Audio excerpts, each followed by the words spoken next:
Hello class, Assalamu alaikum. This is Muzaffar Kolachi and you are getting this tutorial through Muzaffar's online academy. अच्छा class, आज हम पढ़ रहे हैं error detection. इससे पहले आपको पार्ट्स ऑफ स्पीच, टेंसेस और ये सारी चीज़ें आप कवर कर लें, ठीक है। जिन्होंने कर ली हैं तो बेहतर है, जिन्होंने नहीं की तो पहले वो कर लें और फिर ये चीज़ें आपको ज़्यादा बेहतर तरह से समझ आ सकती हैं। समझ तो वैसे भी आ जाएंगी मगर ज़्यादा बेहतर तरह से तब समझ में आती हैं जब बैकग्राउंड चीज़ों का क्लियर हो। एरर डिटेक्शन का मतलब होता क्या है? मतलब एरर मीन्स गलती, डिटेक्शन मीन्स पता लगाना। आपने गलती का पता लगाना होता है और आपने ठीक करना होता है। पेपर में वो आपको इस तरह देते हैं, वो आपको एक जुमला देंगे। मिसाल के तौर पर ये जुमला आपको दे दिया, प्लीज़ सी माई सर्टिफिकेट्स, ठीक है। अब ये जुमला दे दिया तो नीचे आपको 4 ऑप्शन दे देंगे, तो आपने यहाँ से गलती ढूंढनी है और जो सही आंसर होगा वो आपने वहाँ पे ऑप्शन में टिक करना है। मिसाल के तौर पर इस जुमले को हम देख लेते हैं, प्लीज़ सी माई सर्टिफिकेट्स। इसमें क्या गलती है? इसमें सी है, गलती है। उसकी वजह यह है कि यहाँ पे सी नहीं आएगा, यहाँ पे आएगा लुक एट। फ़र्क क्या है दोनों में? फ़र्क ये है कि सी आप करते हैं सरसरी निगाह घुमाना या जस्ट नज़र का इस्तेमाल करना, to use the sense of sight. सिर्फ आप नज़र का इस्तेमाल करते हैं, उसमें आप केयरफुली कोई चीज़ नहीं देखते। जब भी आपको केयरफुली कोई चीज़ देखनी होती है, अटेंटिवली कोई चीज़ देखनी होती है, वहाँ पे लुक एट लगता है। जैसे हम बोलते हैं बच्चों को, बेटा ये वर्ड डिक्शनरी में ढूंढ लो, तो हम बोलते हैं look up this word in this dictionary, वहाँ पे हम लुक अप लगाते हैं। तो यहाँ पे भी हम सी नहीं लगाते। तो इस सेंस में जहाँ पे हम बोलते हैं मेरे डॉक्यूमेंट्स देख लें, तो हम बोलेंगे please look at my certificates, ठीक है। तो लुक वहाँ पे होता है जहाँ पे आप ध्यान से कोई चीज़ देखते हैं, और सी वहाँ पे होता है जहाँ पे सिर्फ आप नज़र का इस्तेमाल करते हैं। जैसे आप जा रहे होते हैं, आप ऐसे कोई चीज़ देख रहे हैं तो वो सी है, वो लुकिंग नहीं है, you are not looking at something, ठीक है। अच्छा, उसके बाद आप आ जाएँ, he spoke so rudely that I would not hear him.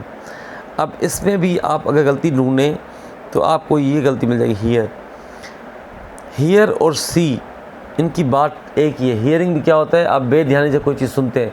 मिसाल के तौर पर मैं यहाँ कमरे में लेक्चर रिकॉर्ड कर रहा हूँ, बाहर से गाड़ी जा रही है, तो ये हियरिंग है, ठीक है। ये लिसनिंग नहीं है। जब मैं लिसनिंग करूँगा तो मैं अटेंटिवली करूँगा, ध्यान से करूँगा, गौर से करूँगा। इसलिए हम लेक्चर जब देते हैं बच्चों को, हम बोलते हैं listen to me attentively. Listen to me इसलिए बोलते हैं ताकि वो चीज़ वो ध्यान से करे। तो यहाँ पे हियर हटा के हम लोग क्या करेंगे? लिसन टू, ठीक है। He spoke so rudely that I would not listen to him, ठीक है। लिसन टू ध्यान से, हियरिंग बेध्यानी से सुनना। ही सेज मी अ फूल, इसमें क्या गलती है? इसमें सेज की गलती है। क्यों? यहाँ पे क्या आएगा? कॉल्स आएगा, यहाँ पे आएगा कॉल्स। क्यों? बताने में और कहने में फ़र्क होता है। से मीन्स जस्ट बताना, कॉल मीन्स बुलाना या कहना। तो वो आपको बताता नहीं है कि आप बेवकूफ़ हैं, वो कहता है या बुलाता है आपको। तो यहाँ पे ही सेज मी अ फूल नहीं होगा, यहाँ पे क्या होगा? He calls me a fool. Please grant me leave as I intend to go home. इसमें क्या गलती है? इसमें आपकी गलती हो जाएगी इंटेंड। इंटेंड वो चीज़ होती है जो आप ज़रूर आपका इरादा होता है मगर आप ज़रूर करते हैं, ठीक है। मतलब आप उसमें चॉइस नहीं रखते कि हाँ मैं करूँ या ना करूँ, या उसमें आप परमिशन नहीं मांगते। इसमें कहता है प्लीज़ ग्रांट मी लीव, मेरी छुट्टी मंजूर कर दें, as I intend to go home. यहाँ पे इंटेंड बिल्कुल गलत है। वैसे जो इंटेंड का लफ्ज़ी मतलब है वो है इरादा, सही है, पर इरादा वो वाला जो आप ज़रूर करेंगे। परमिशन जब आप लीव देते हैं तो उसमें तो मर्ज़ी होती है ना कि बॉस आपका ओके करता है, तो फिर आप जाते हैं। तो फिर आप यहाँ पे क्या लगा देंगे? यहाँ पे आप लगा देंगे I wish to go home. अच्छा, ये जो नॉन इंग्लिश वाले उनको लगता है ये छोटी छोटी मिस्टेक्स हैं, मगर इंग्लिश में आप ये समझें कि इस तरह की ही मिस्टेक्स आती हैं। अब उससे आपको वो कोई बड़ा टॉपिक थोड़ी देते हैं, ये पॉइंट्स होती हैं जो आपने समझनी होती हैं और आपने वहाँ से गलतियाँ ढूंढनी होती हैं। तो इंटेंट जहाँ पे आएगा वहाँ पे वो इरादा जो पूरा करना हो अपने, वहाँ पे लगा सकते हैं। लीव में कहीं पे भी इंटेंट आ जाएगा तो वो गलत है।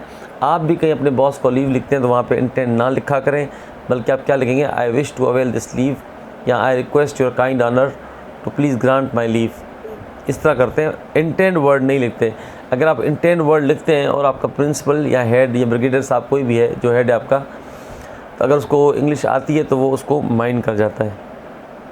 उसके बाद भाई साहब आपका आ जाता है many people died of explosion. अब एक्सप्लोजन से डाइड नहीं होता, क्योंकि डाइड मतलब डाई वर्ड जो है ना, या डेथ वर्ड, ये नॉर्मल जो नेचुरल डेथ होती है उसके लिए हम इस्तेमाल करते हैं।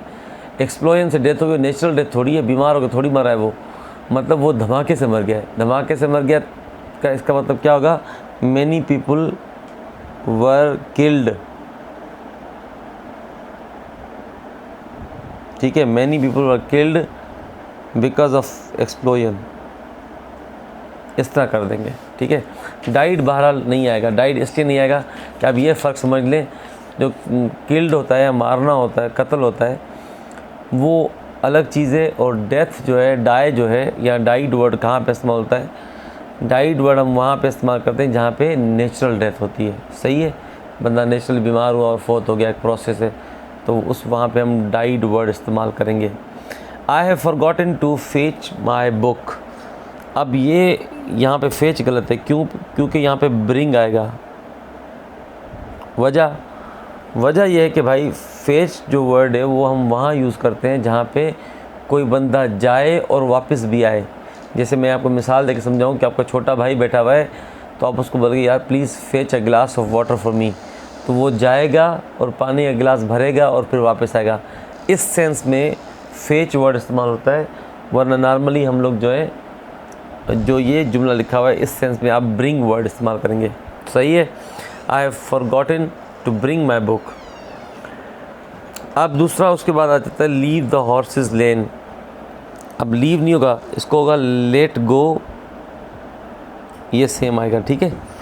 लीव इसलिए नहीं कहेंगे, लीव मतलब आपको बिल्कुल छोड़ देना किसी चीज़ को, अबंडन करना, और लेट गो मीन्स उसको आप ढीला करते हो या छोड़ते हो मामूली सा, तो यहाँ पे आप लेट गो यूज़ करके बजाय आप लीव इस्तेमाल करें।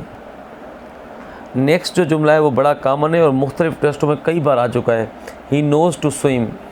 इस तरह कोई भी जुमला आपको आएगा तो आपने वहाँ पे क्या करना है, he knows how to swim, ठीक है। इस तरह के जुमलों में he knows to write a letter, आप इस पर भी लिखेंगे he knows how to write a letter, ठीक है। He knows to ride a bicycle, यहाँ पे क्या करें, he knows how to ride a bicycle. तो इस स्ट्रक्चर के जो भी जुमले आएंगे उसमें आपने हाउ बीच में लगाना होता है। I am reading at a high school, ये गलत होता है, ये अक्सर यूज़ होता है मगर यहाँ पे बेसिकली गलत होता है। यहाँ पे क्या होना चाहिए, I am studying in the high school, ठीक है। अब क्यों स्टडिंग, क्यों रीडिंग नहीं, रीडिंग का बेसिकली होता है कि when you are reading a book, ठीक है, आप बुक कोई पढ़ रहे होते हैं या आप कोई चीज़ पढ़ना चाह रहे हो तो उस सेंस में रीड वर्ड इस्तेमाल होता है, स्टडी नहीं। यहाँ पे स्टडी सेंस होता है आप किसी कॉलेज में पढ़ रहे हैं, किसी यूनिवर्सिटी में पढ़ रहे हैं, तो वहाँ पे स्टडी वर्ड इस्तेमाल होगा, ना कि read. Columbus invented America, invent वो चीज़ होती है जो पहले उसकी एग्जिस्टेंस हो ही ना, वजूद ही ना हो, आप कोई चीज़ नहीं बनाएं, वहाँ पे इन्वेंट वर्ड यूज़ होता है। जो चीज़ ऑलरेडी मौजूद होती है उसको आप सिर्फ ढूंढते हैं, तो वहाँ पे आप क्या वर्ड इस्तेमाल करेंगे, डिस्कवर्ड। इन दोनों का आपने फ़र्क समझ लेना है। इन्वेंट वो चीज़ होती है जो जिसका वजूद ही ना हो, आप उसको बनाएं और वो नई चीज़ हो बिल्कुल, ठीक है। डिस्कवर वो चीज़ होती है जो दुनिया में मौजूद होती है मगर लोगों को मिली नहीं होती, तो आप जाके वो डिस्कवर करते हैं, ढूंढते हैं, ठीक है। ये इन दोनों में फ़र्क है। ही राइड्स इन अ साइकिल, अब हालांकि मैंने प्रीपोजिशन का वैसे तो पूरा टॉपिक पढ़ाया हुआ है, तो जो बच्चे नए हैं तो उनको हम दोबारा वो पढ़ा लेंगे, ठीक है। मगर यहाँ पे क्या है, ही राइड्स इन अ साइकिल नहीं होगा, ही राइड्स ऑन अ साइकिल होगा। इन वहाँ पे आप यूज़ करते हैं जहाँ पे either you are surrounded by walls, ठीक है, या तो आप कहीं बैठे हों जहाँ पे आपको वॉल्स हों, फिर वो वॉल्स रियल हों या इमेजिनरी हों, ठीक है। ये बहरहाल ये पॉइंट आपको प्री पोजिशन टॉपिक में ही समझ आएगी, यहाँ पे तो मैं सरसरी बता रहा हूँ। इन, या फिर आप कार में बैठ रहे हैं वहाँ पे आप इन इस्तेमाल करेंगे, ऑन इस्तेमाल नहीं करेंगे। ये आप साइकिल गद्दी के ऊपर बैठते हैं तो वहाँ पे आप क्या इस्तेमाल करेंगे, ऑन इस्तेमाल करेंगे। राइट विथ इंक होता ही नहीं है, हमेशा राइट इन इंक होता है। ये हमारे बच्चे गलती कर जाते हैं, राइट विथ इंक करते हैं, और ये भी कॉमन सा सेंटेंस ही आता रहता है। राइट विथ इंक नहीं करते, राइट इन इंक करते हैं। ही राइट्स ऑन अ कार नहीं होगा, ही राइट्स इन अ कार होगा। वैसे हम ड्राइव इस्तेमाल करते हैं ना 4 व्हील के लिए, ठीक है। वो हम करते हैं ही ड्राइव्स अ कार। अच्छा, राइड्स होगा तो फिर उसमें इन इस्तेमाल करेंगे। बात समझें, एक बात समझें, देखें ऊँट पे आप चढ़ते हैं ना, तो वहाँ पे आप ऑन टू इस्तेमाल करते हैं। क्या इस्तेमाल करते हैं? On to. क्यों इस्तेमाल करते हैं? क्योंकि वो आपकी हाइट से ऊपर होता है। अगर कोई बंदा मूव करता आ रहा है, मूव करके वो कार में बैठ रहा है, कार नीचे होती है, तो वहाँ पे आप क्या इस्तेमाल करते हैं? इनटू। सही है। इनटू उसके लिए इस्तेमाल होता है जो चीज़ नीचे होती है, ठीक है। आप मूवमेंट में हो, चीज़ आपसे नीचे हो, वहाँ पे इनटू इस्तेमाल होगा। और कोई चीज़ आपसे ऊपर हो, वहाँ पे ऑन टू इस्तेमाल होगा। जैसे आप बोलोगे he is riding on to a camel's back, ठीक है। On to a camel's back मतलब ऊपर कोई चीज़ थी, वहाँ पे वो बैठ रहा है। सही है। I hope it is clear. अच्छा, वहाँ पे आप बोलेंगे ही वो इनटू तब लगाएंगे सिर्फ जब मूवमेंट होती है। ये याद रखें, कोई चीज़ स्टैटिक पोजीशन में, साइलेंट पोजीशन में, तो वहाँ पे इन इस्तेमाल नहीं होता और इनटू इस्तेमाल नहीं होता। इनटू सिर्फ तभी इस्तेमाल होता है जब कोई चीज़ मूवमेंट में हो। जैसे हम बोलते हैं कि the teacher is coming into the class. Into the class क्यों? क्योंकि वो स्टाफ रूम से क्लास की तरफ आया, तो इसलिए हम इनटू इस्तेमाल करेंगे क्योंकि वो मूवमेंट में था। He asked that who had done it. अब जिन बच्चों ने नरेशन पढ़ी हुई है तो वेल एंड गुड, नहीं तो दोबारा पढ़ लेंगे। पर उस नरेशन में एक पॉइंट ये होता है कि ये WH जो वर्ड्स होते हैं, WH, इनको हम बोलते हैं डबल इंट्रोगेटिव, ठीक है। अब डबल इंट्रोगेटिव जो वर्ड्स होते हैं, डबल इंट्रोगेटिव होते हैं, वो WH से स्टार्ट होते हैं। जब डायरेक्ट नरेशन का जुमला इनडायरेक्ट नरेशन में चेंज होता है और WH वर्ड हो तो फिर दैट हट जाता है, फिर दैट नहीं आता। तो क्या होगा? He asked who had done it, ठीक है।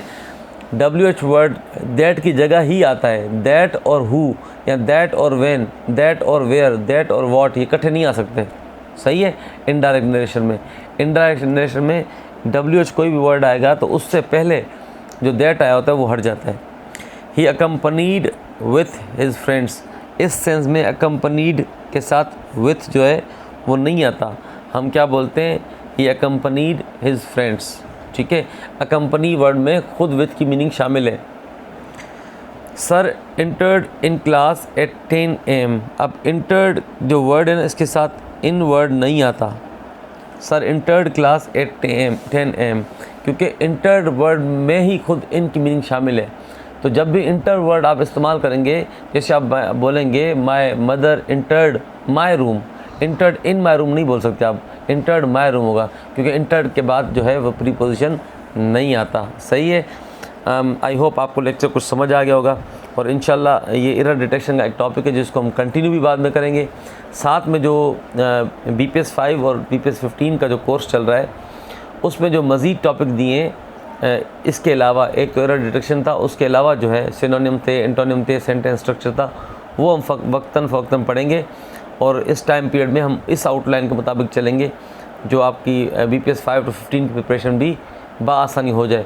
और जो प्रीवियसली टॉपिक्स रहते हैं आपके, वो भी हम आपको भेजते रहेंगे ताकि जिनकी नरेशन, एक्टिवाइज, पैसिवाइज और बाकी चीज़ें कवर नहीं हैं तो वो बाकी चीज़ें कवर कर लें। ठीक है। आप सबका बहुत शुक्रिया।